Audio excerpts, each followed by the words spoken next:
The statements we're about to show you are from the Holy Quran, and is said to be the official, unchanged, pure word of God, revealed over 1400 years ago.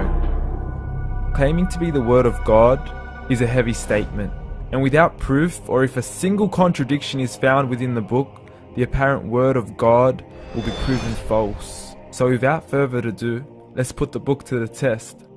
In the 23rd chapter, titled The Believers, from the 12th to the 14th verses, God is said to give a detailed description of how the human being is formed.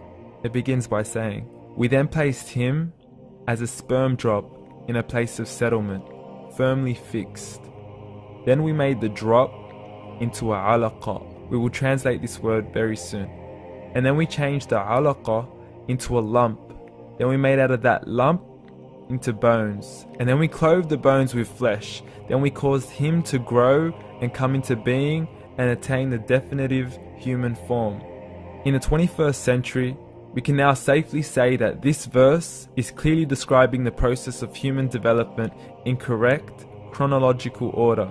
However, what we should be paying attention to in particular is the second stage, referring to the development of the embryo. The specific word used to describe the embryo in this verse is the word alaqa.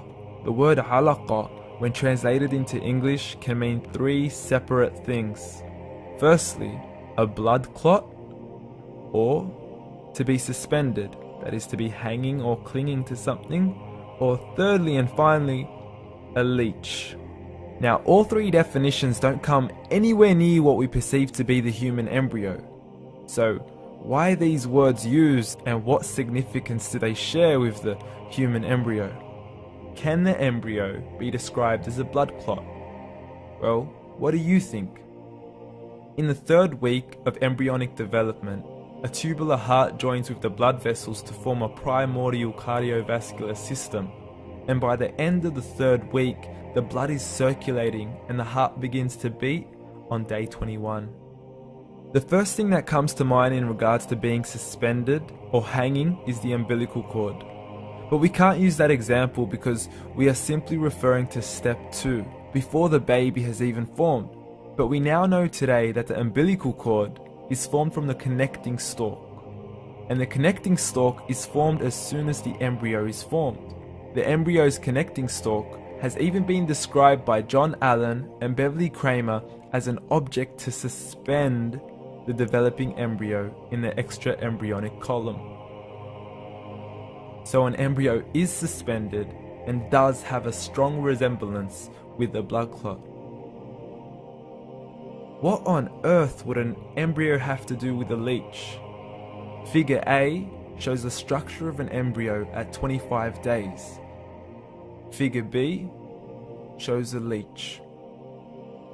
Now please note once again that the embryo in this stage is no greater than the size of a kernel of wheat. This is an X-ray of the embryo at 22 days. This is the internal structure of a leech. It's mind-blowing stuff, but you still haven't seen anything yet. This is the head of the embryo at 22 days. The detail you are seeing right now is absolutely impossible to be seen with the human eye and can only be seen with a microscope. This is the back end of a leech. There's no other words used to describe this other than mind-blowing.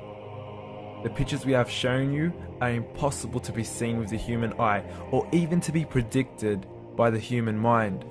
Once again, the verses we have shown you were revealed over 1400 years ago to a man who couldn't read nor write. Are these the words of God? Descriptions of the human embryo in the Quran cannot be based on scientific knowledge in the 7th century. The only reasonable conclusion is that these descriptions were revealed to Muhammad from God, from God, from God, from God.